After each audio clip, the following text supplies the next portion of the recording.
제목이 뭐라고요? 예수님처럼 시험을 통과하라. 자, 모든 사람에게는 시험이 있습니다. 그 시험을 반드시 통과해야 될 줄 믿습니다. 여러분에게는 무슨 시험이 있는지요? 네, 우리 학생들에게는 기말고사 잘 보셨나요?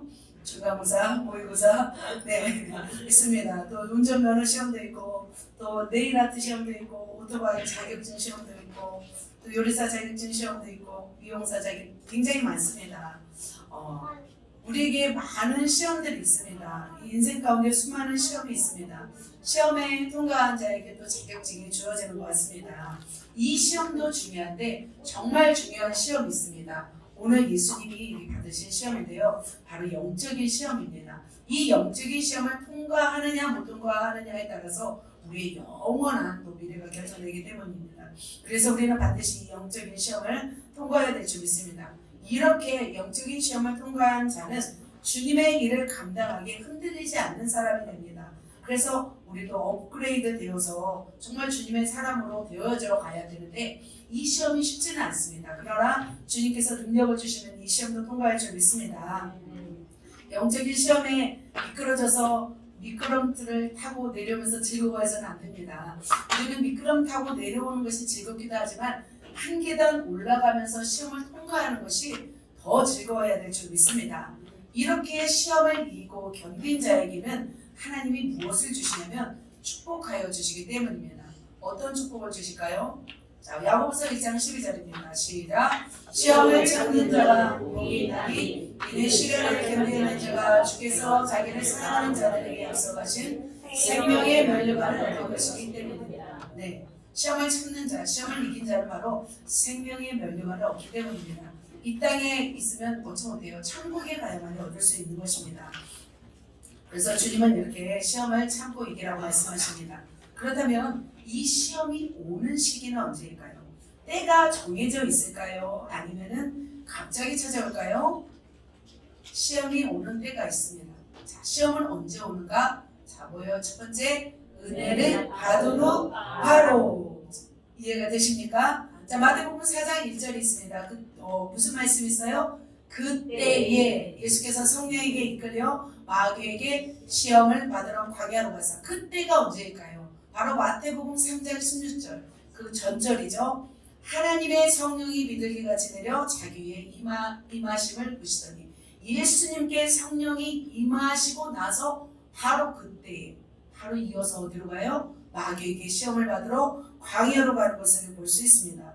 그렇다면 예수님도 이렇게 주님의 성령을 받고 은혜를 받은 즉시 시험을 받는다면 저와 여러분은 언제 올까요? 바로 수련회 끝나고 수예배 끝나고 또 오늘 또 은혜 받고 나서 이제 조심해야 돼요. 우리가 오늘 은혜 받고 나서 또 물놀이 가도 막 해이해지면 안 되는 거예요. 바로 은혜 받고 난 후 바로 시험이 올 수 있습니다. 그래서 우리는 은혜 받고 나서는 어떻게든지 그 은혜를 간직하기 위해서 말과 행동과 모든 걸 조심해야 돼요.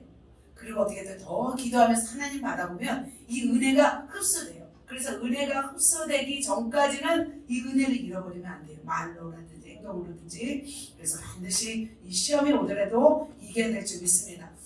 자, 두 번째 시작. 기도하지 않을 때. 마태복음 26장 41절입니다. 시험에 들지 않게 깨어 기도하라. 마음에는 원이로되 육신이 약하도다 하시고. 그렇습니다. 두 번째로는 시험이 올 때, 시험이 온다고 생각하는 사람은 어떤 사람이냐면 기도하지 않을 때, 내가 기도하지 않을 때 시험이 오는 거예요. 기도하는 사람에게 시험이 오면 그 사람은 그걸 뭘로 생각해요?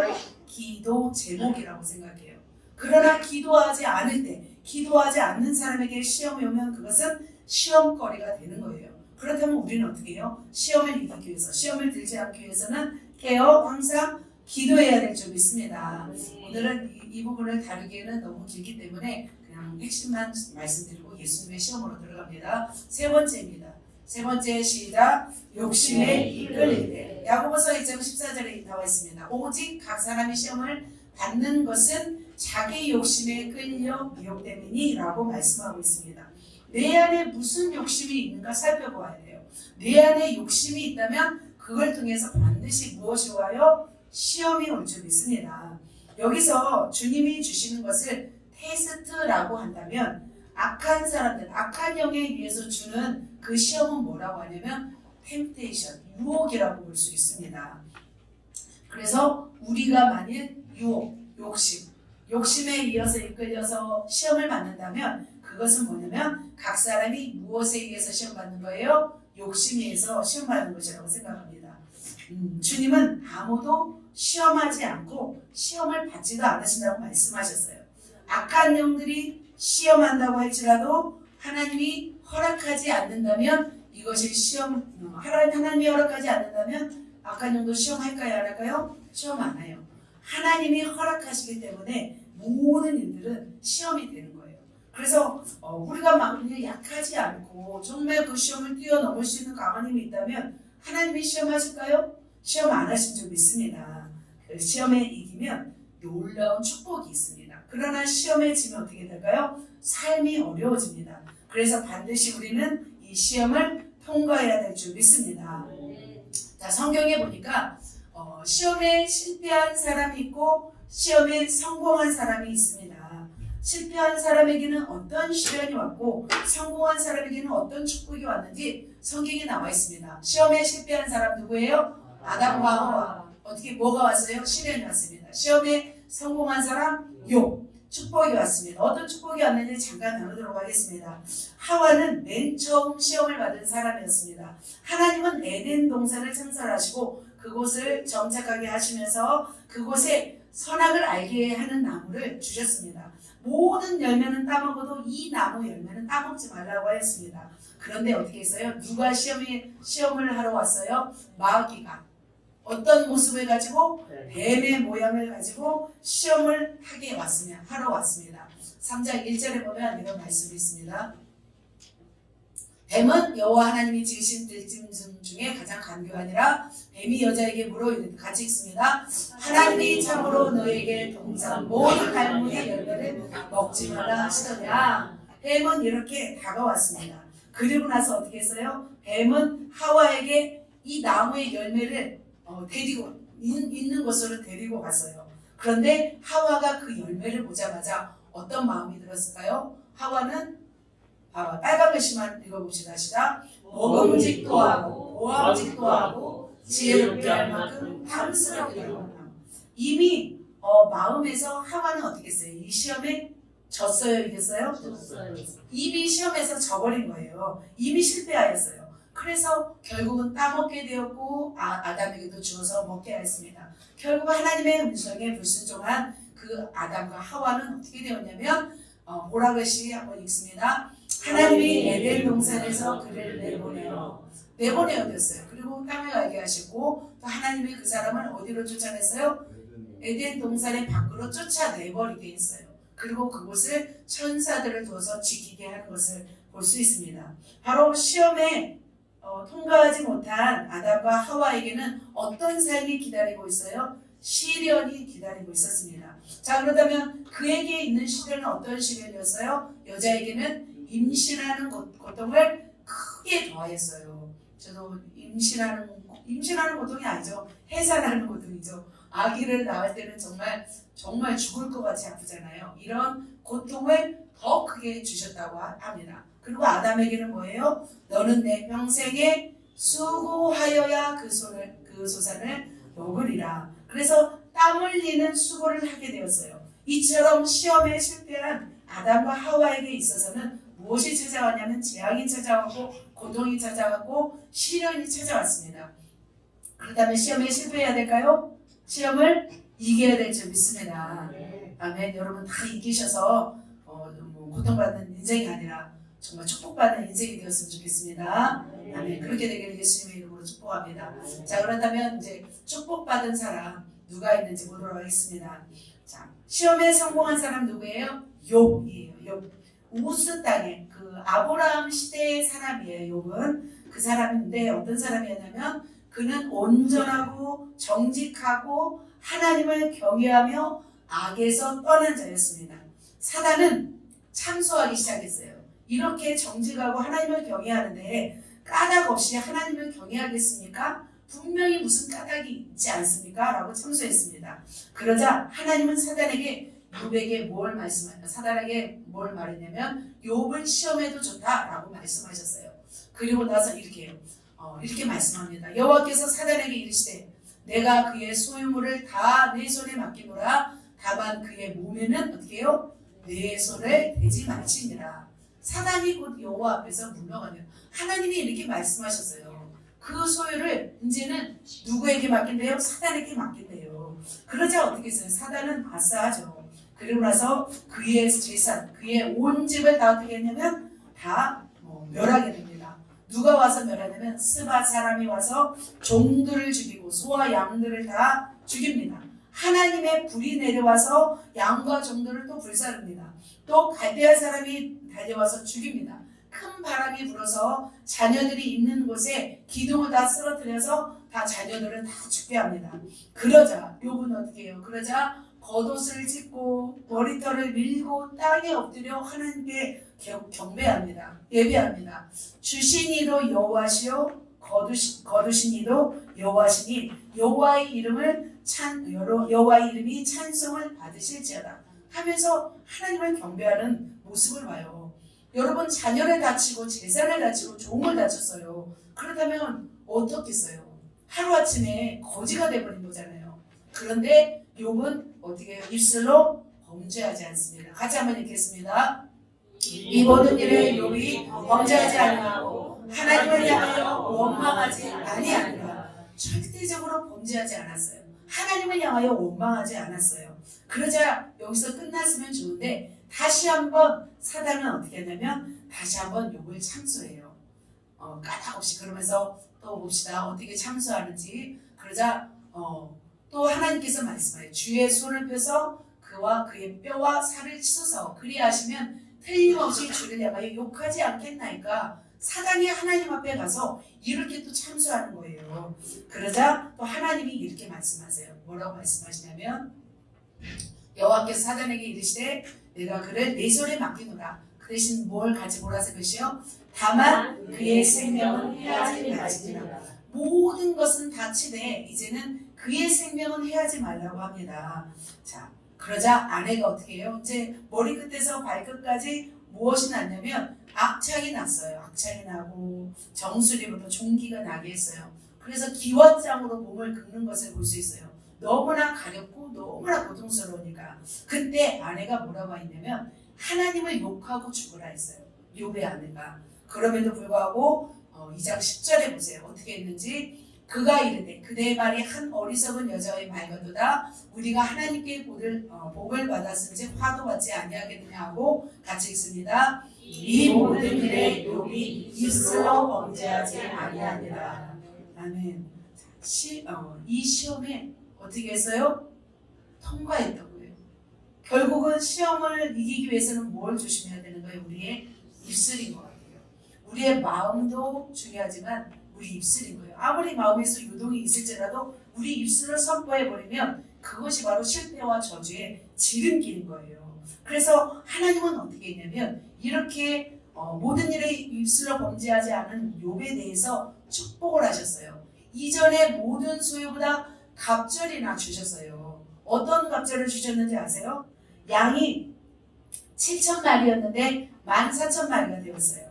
나귀가 500마리였는데 1,000마리가 되었어요. 낙타가 3,000마리였는데 6,000마리 되었어요. 그리고 자녀가 있었어요. 자녀 다 죽었잖아요. 근데 자녀가 7을 주었는데 아들 7, 딸 3이었는데 동방에서 가장 아름다운 딸을 주셨대요. 그렇다면 그 아내도 예쁜 아내를 다시 주셨을지도 몰라요. 왜냐면 욕하고 죽으라 하면서 떠나겠죠. 그 아내가. 그래서 욥은 이렇게 엄청난 복을 받았어요. 이 시험에 통과한 이후로. 그렇다면 저와 여러분 무엇을 선택하시겠습니까? 시험을 통과하시겠습니까? 네. 지금까지 욥과 하와와 아담을 살펴보았습니다. 저와 여러분 무슨 시험을 통과하고 계신지요? 하나님은 이 시험을 주시고 그 시험을 통과했다면 더 단계를 올리시더라고요. 봐봐요. 욥도 처음에는 재산하고 소유를 다 쳤잖아요. 그 다음에 뭘 쳤어요? 몸을 쳤잖아요. 이 단계가 있는 거예요. 그래서 여러분도 지금 가만히 보세요. 여러분 한 사람 하나님이 지금 나를 뭘 시험하고 있나? 분명히 시험들이 있다는 거예요. 그래서 알게 모르게 여러분은 시험하고 있지만 이 시험에서 항상 어떻게 해야 돼요? 알아야 돼요. 내가 지금 무슨 시험을 받고 있는지를 알 때 이 시험을 통과하는 줄 믿습니다. 저에게도 참 많은 시험이 있었습니다. 저도 많은 시험이 있었는데 뭐 물질의 시험, 뭐 영혼을 뭐 사랑하고 용서하는 시험, 겸손의 시험, 어떤 육신의 한계, 영적인 한계의 상황들을 좀 넘는 시험들을 계속 이렇게 하셨어요. 그러나 제가 기억에 남는 시험이 있습니다. 그 시험은 뭘까요? 모르시나요? 저에게 있는 시험은 뭐냐면 하나님보다 더 사랑하는 것이 있는지 시험이었어요. 저는 항상 이거 시험에서 정말 작게는 뭐부터 있냐면 작게는 샤프펜 이걸부터 시작해요. 왜냐면 제가 글씨를 잘 써요. 굉장히 글씨를 잘 쓰는 사람은 이 펜을 굉장히 소중히 여기거든요. 이 펜도 빼앗기는 사건이 있었고 제가 생각해보면 많은 것들이 있는데 그 중에서 저는 차를 굉장히 좋아했어요. 제가 20대에 면허증을 받고 나서 즉시 차를 뽑았는데 빨간 차. 저는 20대부터 빨간 차를 운행하고 다녔습니다. 운전면허 따자마자 빨간 차를 샀습니다. 그래서 이 마이카를 너무나 소중히 여겼습니다. 시속 막 140, 150까지도 밟으면서 고속도로를 질주하며 제가 그렇게 20대를 보냈습니다. 그래서 저는 이 차를 너무 소중히 여겨서 차를 너무 소중히 여긴 나머지 어떻게 했냐면 밤마다 기도를 하는데 무슨 기도를 하는지 알아요? 차 보호 기도. 여러분 안 해보셨죠? 저는 차 보호 기도를 항상 하고 잤습니다. 하나님 차를 보호해 주세요. 아무도 건드리지 못하게 해주세요. 그날도 열심히 기도를 하고 잤어요. 근데 아침에 딱 일어나자마자 저는 차에게로 가요. 차에게 갔는데 무슨 일이 일어나냐면 본네트에서부터 해서 뒷 트렁크까지 누가 돌을 들고 쫙 그를 그어놨어요. 그래서 제 마음이 어땠는지 아세요? 찢어지는 줄 알았어요. 이 마음이 찢어지는 마음은 저는 사실 이 차를 우리 교회 담임 목사님 그 교회 큰 교회였어요. 1,500명 되는 큰 교회 담임 목사님이 종에 한 번만 타자 그랬어요. 차를 어디 잠깐 다녀오실 일이 있으셨는데 차가 급하게 필요했나 봐요. 안 됩니다 했어요. 저 안 됩니다. 보험도 다 들어놨는데 안 됩니다. 저는 차를 아무도 빌려주지 않았어요. 그런데 이 차를 소중히 여겼던 차를 하나님이 너무 사랑하지 않기를 원했어요. 그렇게 해서 저는 그때서부터 차를 내려놓기 시작했습니다. 근데 그걸로 끝나느냐? 그것이 아니에요. 계속 있었어요. 자녀 사랑은 끔찍합니다. 저의 인생의 전부를 저희 자녀에게 걸었습니다. 그래서 어릴 때는 뭐 누구도 못 만지게 했어요. 다를까봐. 우리 자녀들 다 안 웃으시네요. 서진이 그러나요? 다를까봐 못 만지게 하나요? 너무나 예쁜 거예요. 여러분 보시기에는 아닐지 모르지만 저한테는 너무 예뻤습니다. 누가 우리 아이들 데려가면 어떡하나. 이 세상에서 최고 예쁜 자녀가 우리 자녀였습니다. 그런데 중국 단기 선교를 가려고 할 때 팀원들이 자녀를 데려가지 않기를 원했어요. 그리고 하나님도 놓고 가라고 하신 거예요. 그래서 저는 너무나 슬펐어요. 한 달을 울었습니다. 이 아이를 놓고 제가 중국을 가야 되는데 너무나 슬퍼서 울었습니다. 그리고 한 달을 기도하고 중국을 떠났습니다. 그리고 중국에 가서도 눈물이 마를 날이 없었습니다. 너무나 그립고 너무나 보고 싶었습니다. 그런데 거기서 뭘 봤냐면 수많은 고아 아이들을 보게 되었습니다. 그러시면서 주님께서 말씀하셨어요. 너의 자녀는 평생에 너와 함께 살 수 있고 볼 수 있지만 이 아이들은 부모 없이 이렇게 살아간단다 하시는 거예요. 하나님 말씀에. 그러면서 저는 그때 내려놓게 됐어요. 내 자녀를 내려놓습니다. 그러면서 제가 이 자녀에 대한 것을 다 내놓게 되니까 미안해 아들아 이렇게 주님께 맡겼습니다. 그리고 마지막으로 저에게 있어 마지막 시험은 가장 사랑하는 영적 동역자를 하나님께 보내는 시험이었어요. 내가 의지하고 내가 바라보고 이제는 내 사랑을 이제 내려놓아야 할 수밖에 없는 상황이었던 거예요. 그렇게 저의 시험은 끝자락에 와 있습니다. 저는 이제 죄가 없고 오직 저희 남편을 통해서 주님의 크신 일을 이루고 싶었습니다. 그런데 하나님이 이것조차도 내려놓으라고 했을 때 저는 과감하게 내려놓게 되었습니다. 그러자 하나님께서 이제야 내가 나를 사랑하는 내가 알겠다라고 하시는 하나님의 음성을 듣게 되었습니다. 그 다음부터는 제가 이제는 주님을 구하면 주님이 오시고 이제는 주님께 고백하면 주님과 친밀한 관계가 되는 것 같습니다. 여러분에게는 무슨 시험이 있는지요? 이스라엘 백성도 하나님이 결국 어떻게 하셨어요? 하나님을 사랑하느냐 우상을 사랑하느냐 이 두 가지 길에 있었던 거예요. 여러분의 시험은 지금 무엇인가요? 물질의 시험입니까?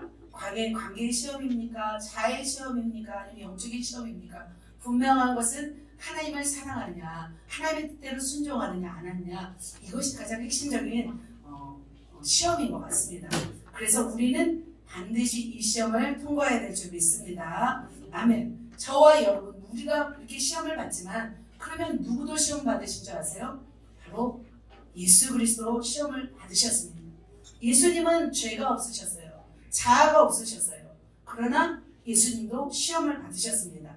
성령을 따라 누구에게 시험을 받으셨어요? 마귀에게 시험을 받으러 어디로 가셨어요? 광야로 가신 줄 믿습니다.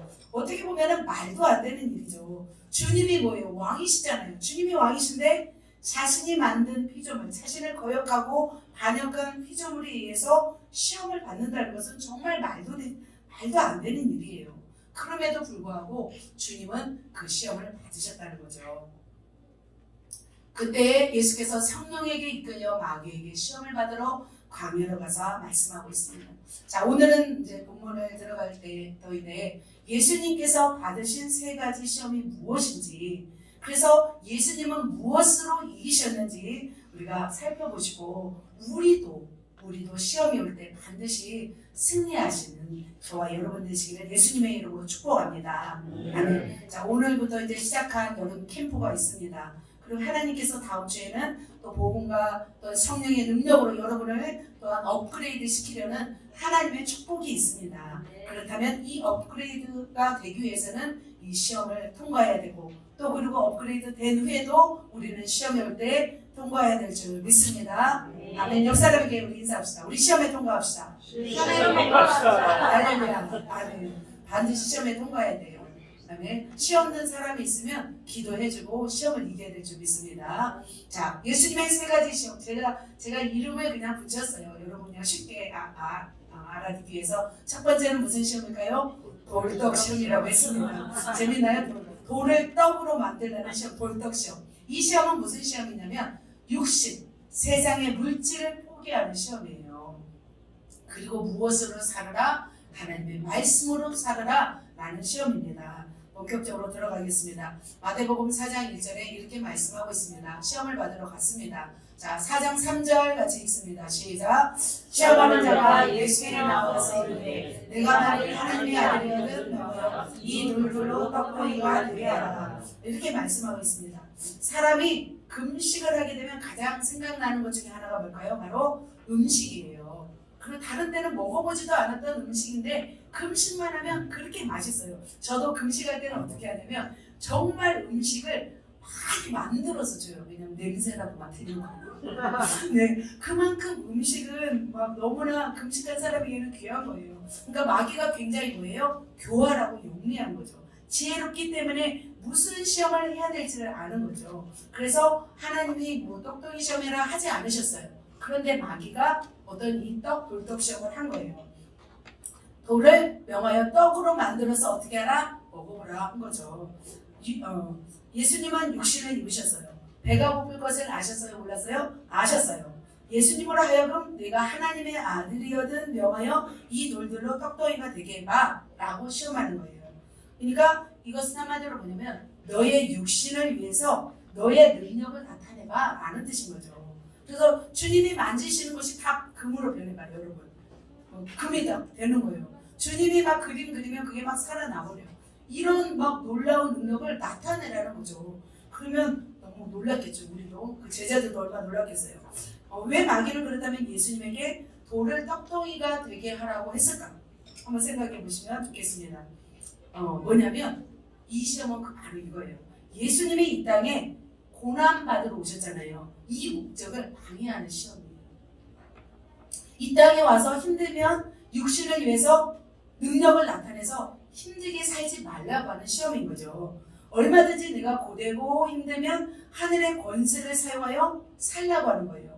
피곤하고 힘들면 이제는 신적인 모습으로 살지 말고 이제는 육신으로 힘들면 인간으로서 살지 말게 하려는 시험인 거죠. 기도하지 말고 전도하지 말고 예를 들면 병도 고치지 말고 그냥 쉽게 가라는 이런 시험인 겁니다.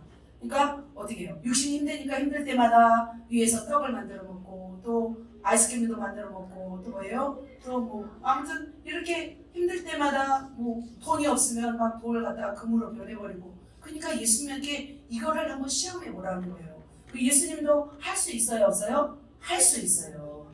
하지만 하지 않으셨어요. 이 땅에 와서 사람처럼 살지 말고 신적인 권능으로 살아가라고 하는 이런 시험이었던 거예요. 결국 뭐예요? 육신의 고난을 받을 수 있는지 이걸 시험하고 있었던 것입니다. 그런데 만일 예수님이 그래 한번 해봐, 한 번만 해보고 말까? 하고서 만들었다면 어떻게 될까요? 이처럼 육신으로 줄이고 배고플 때 만일 이 돌을 떡으로 만들었다면 어떻게 되었을까요? 큰일 나고요. 큰일 나요. 그렇다면 예수님은 어떻게 사실까요? 3년 내에 집 하나, 호화스러운 집 하나 다 만들어 놓고 제자들 다 고용해가지고 막 마사지 하면서 쉬면서 가르치면서 이렇게 사셨을 거 아닐까요? 그럴 수 있잖아요. 그런데 예수님은 그렇게 하지 않으셨어요. 어떻게 하셨어요? 예수님은 바로 이렇게 말씀하고 있습니다. 예수께서 대답하여 이르시되 기록되었을 때 사람이 떡으로만 살 것이 아니요 하나님의 입으로부터 나오는 모든 말씀으로 살 것이라 하였느니라 하시니 예수님은 배고프지 않다고 하고 한마디로 말하면 이제는 나는 육신의 이 떡으로 사는 것이 아니라 나의 양식은 하나님의 말씀이다라고 하신 거예요. 그래서 이 말씀을 이겨버렸어요. 이 말씀으로 마귀의 시험을 이겨버린 거예요. 실제로 예수님은 이 오병이어 기적 이후에 이런 말씀을 하셨어요. 어떤 말씀을 하셨냐면 나의 양식은 나를 보내신 이의 뜻을 행하며 그의 일을 온전히 이루는 이것이니라. 실제적으로 예수님의 양식은 육신의 양식은 물론 밥이었지만 예수님의 양식은 정말 하나님의 뜻을 행하는 거였어요. 여러분의 양식이 하나님의 말씀이십니까? 아멘이 좀 막 천천히 나와요. 이제 우리의 양식이 말씀이 되어야 될 줄 믿습니다. 여러분의 양식이 말씀이십니까? 아멘. 우리 이제 바로바로 나오도록 하겠습니다. 자, 그렇다면 예수님이 이렇게 육신의 이 시험을 이겼습니다. 떡떡이 시험을 우리는 어떻게 그러면 적응해야 될까요? 우리 삶 속에서 우리는 적용해야 될 줄 믿습니다. 우리가 이 땅에 사는 목적이 무엇이에요? 바로 이 땅에서 잘 살고 잘 먹고 살기 위해서 우리가 신앙생활하는 것이 아니에요. 바로 그것을 우리가 깨달아야 한다는 점입니다. 우리는 무엇을 위해서 사는 자이냐면 하나님의 말씀을 이루기 위해서 사는 자인 줄 믿습니다. 이 세상도 그 정욕도 지나가되 오직 하나님의 뜻을 이루는 자가 영원하니라 요한 3서에 나와 있습니다. 그래서 우리는 우리의 생활, 우리의 피로, 우리의 먹고 사는 일을 위해서 우리가 살아가는 자가 아니라 우리는 무엇을 위해서 살아가는 자가 되어야 되냐면 하나님의 말씀을 이루기 위해서 우리는 살아가야 되는 줄 믿습니다. 그래서 사도 바울은 이렇게 말씀하고 있습니다. 어떤 말씀을 하시냐면 빌립보서 4장 12절입니다. 크게 한번 읽겠습니다. 시작. 나는 비천에 처할 줄도 알고 풍부에 처할 줄도 알아. 모든 일 곧 배부름과 배고픔과 풍부와 궁핍에도 처할 줄 아는 일에 일체의 비결을 배우노라. 이 말씀이 우리 삶 속에서 이루어져야 될 줄 믿습니다. 그래서 우리의 육신이 고생이 있을지라도 우리가 육신에 져서 하나님의 일을 못하면 안 됩니다.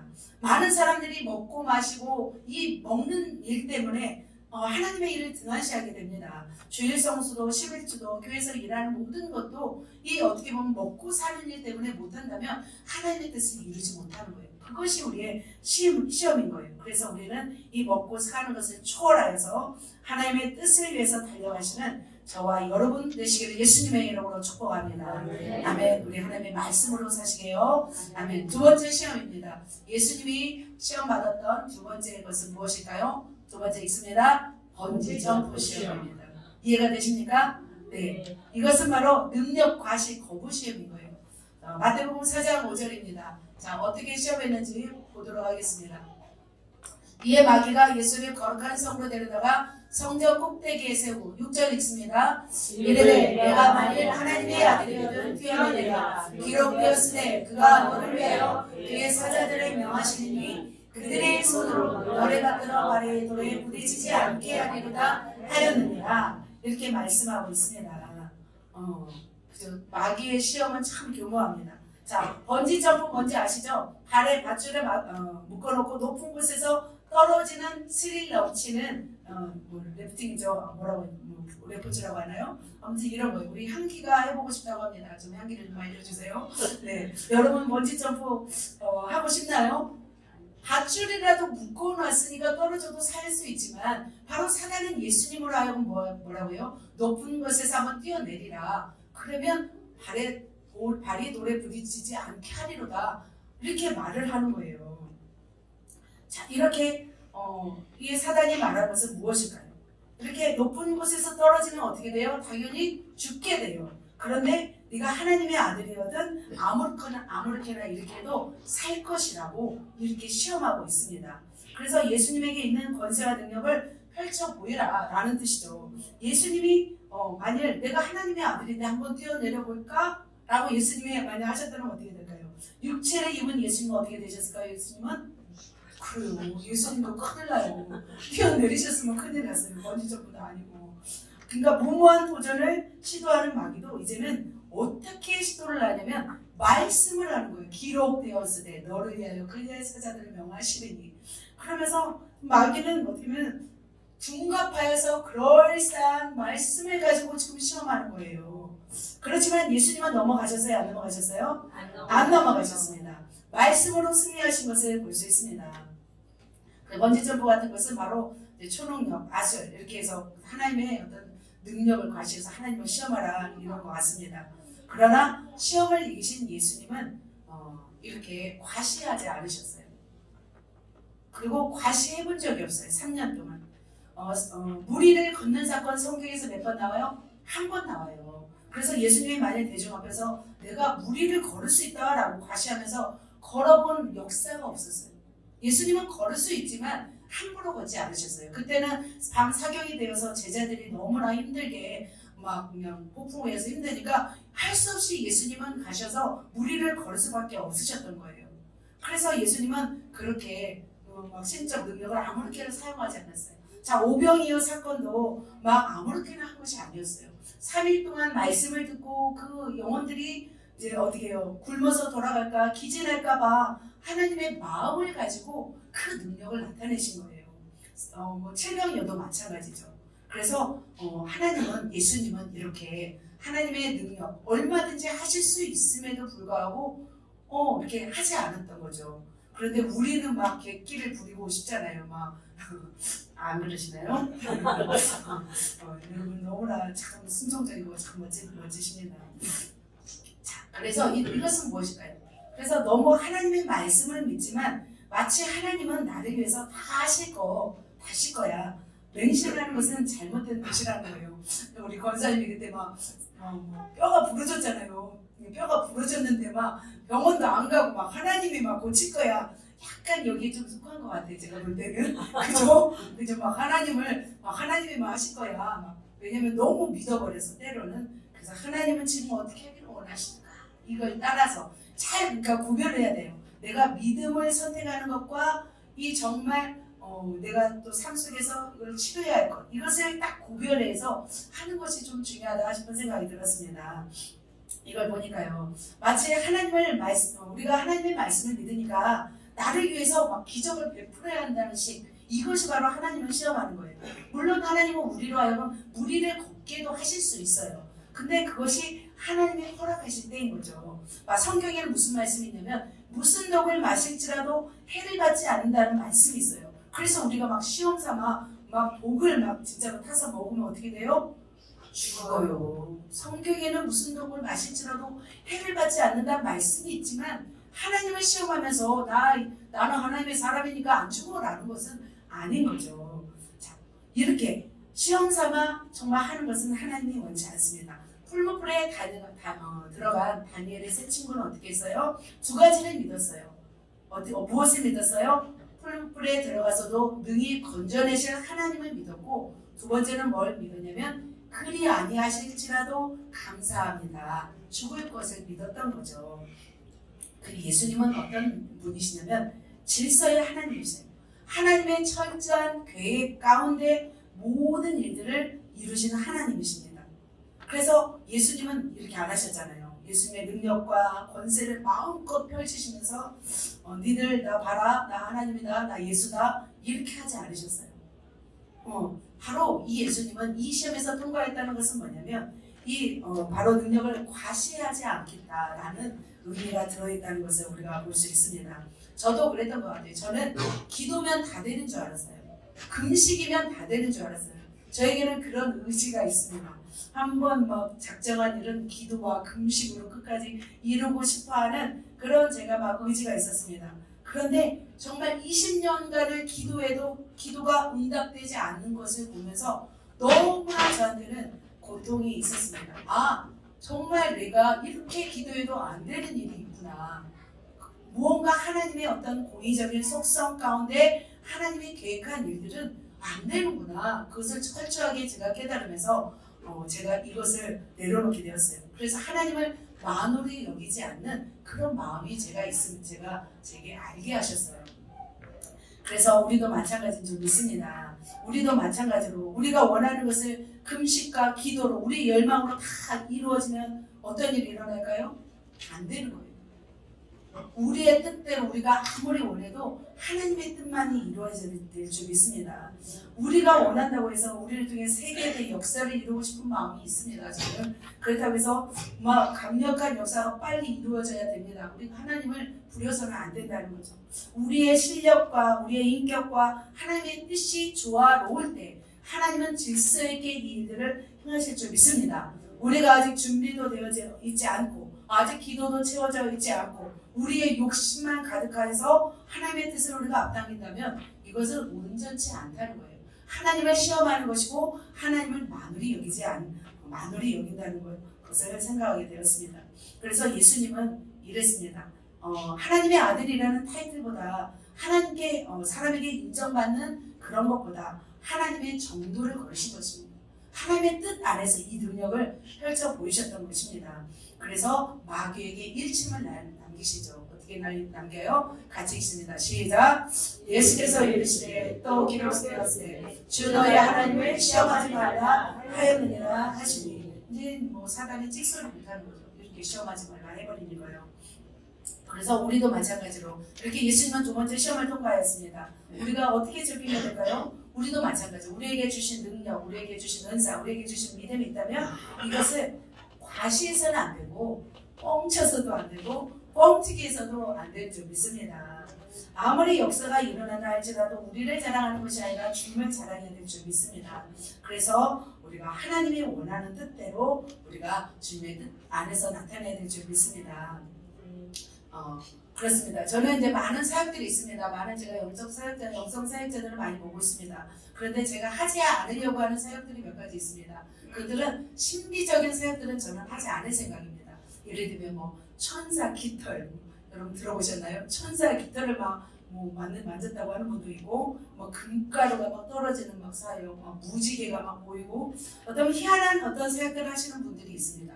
물론 그런 것들을 통해서 하나님이 하셔도 하나님의 영광을 나타낼 수 있습니다. 그러나 저는 그런 걸 통하여서 하나님의 영광을 나타내고 그렇게도 하시는 분들이 있지만 저는 그렇게 하지 않을 생각입니다. 그리고 저는 무엇을 추구할 거냐면 본질을 추구하는 사역을 주로 할 것입니다. 어떻게 하면 그 사람에게 복음을 전할 것인가, 그 사람을 천국으로 어떻게 인도할 것인가, 그 사람이 어떻게 변해서 제자가 될 것인가 라는 것에 포커스를 맞추면서 치유사역과 기적사역과 능력사역들을 하나님이 원하신다면 이것을 펼쳐 보이고 싶습니다. 그래서 하나님이 원하시는 본질을 향해서 하나님의 능력을 나타내는 그런 사역을 저는 하기를 원합니다.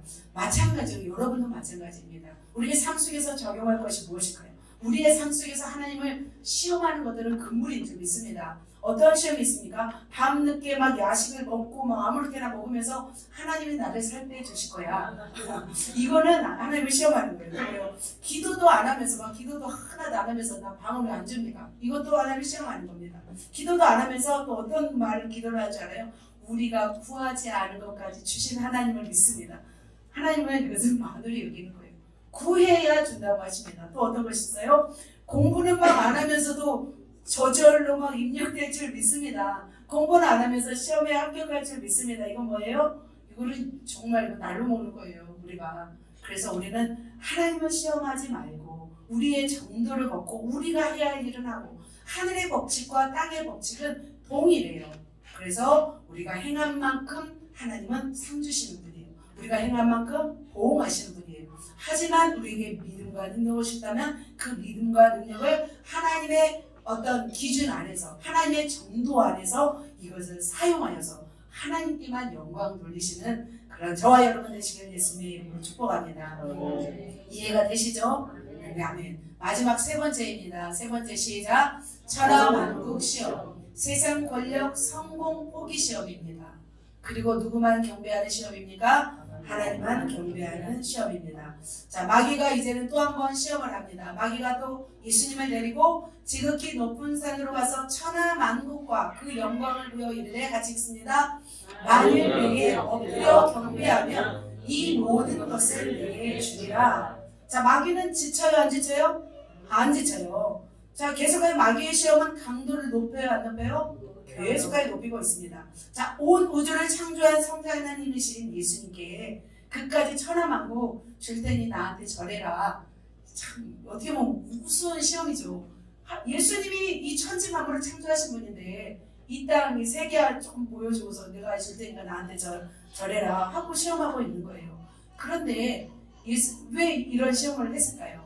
예수님이 당연히 하나님이시니까 통과할 수 있지만 지금 예수님은 무엇을 입고 오셨어요? 육을 입고 오셨고 지금 며칠 금식을 하셨어요? 40일 금식을 하셨어요. 자, 40일 금식을 하시고 끌려다니면서 시험 받고 계세요. 자, 우리도 마찬가지죠. 성령으로 충만하고 은혜가 충만하면 금덩이를 준다 하더라도 우리가 신앙을 버려요? 안 버리죠. 그런데 이렇게 하느님 배신해요? 안 배신해요. 성령도 안 충만하고 은혜도 없고 이런 상황에서는 시험이 오면 넘어질 수가 있는 거죠. 그러니까 지금 예수님은 극도로 몸이 쇠약해진 상태였어요. 시험을 2번이나 치는 상태였어요. 그런데 이런 상황에서 천하만국을 보여주면서 나한테 절해라, 내 이것을 주겠다라는 거죠. 그래서 천하만국을 호령하는 왕이 되게 해주겠다 한 거죠. 그런데 예수님은 왜 거부했을까요? 이것을 거부했을까요? 거부했습니다. 자, 사람들은 그래요. 왜 거부했는지 나중에 말씀드립니다. 많은 사람들은 높아지려고 해요. 왕이 되고 싶어하고 신분이 높아지고 싶어하는 그런 우리 안에 죄성이 있어요. 그런데 이상하게도 그렇게 높아지면 무엇이 일어나요? 부패, 변질, 이게 일어나는 것 같습니다. 왜냐하면 그 권력의 맛을 보고 어떤 천하를 호령하는 그런 왕이 되게 되면은 사람에게는 무엇이 생기냐면 중병과 같은 어떤 권력이 맞을 본 사람은 병이 생기는 것 같아요. 그래서 어떤 많은 분들이 그러진 않지만 많은 장로님들이 보면은 때로는 많은 분들이 그러시진 않아요. 그런데 어떤 장로님이 되시기까지 굉장히 겸손하고 온유하고 정말 순종적이다가 정말 그 위치가 올라가면 어깨가 막 힘이 들어가고 목이 뻣뻣해지고 하는 모습들을 보게 됩니다. 또 어떻게 해요? 또 대통령이 되기까지 얼마나 많이 겸손하고 기도하고 간절하게 찾는지 몰라요. 정치가들도 마찬가지로. 그런데 그 권력을 갖게 되면 어떻게 해요? 갑자기 새 사람이 돼요. 그렇죠. 천하를 호령했잖아요. 진시황제가. 어떤 그 아나무인의 어떤 병적인 사람이 되는 것처럼 인간 안에 이 내면 안에는 권세를 갖고 싶어하는 이 권력 욕심이라는 게 있기 때문에 모든 인간들에게는 바로 이 시험이 필요한 거예요. 그래서 예수님도 이 시험을 받은 것입니다. 그렇다면 예수님은 이 천하만국을 주는 게 사실 필요가 있었을까요?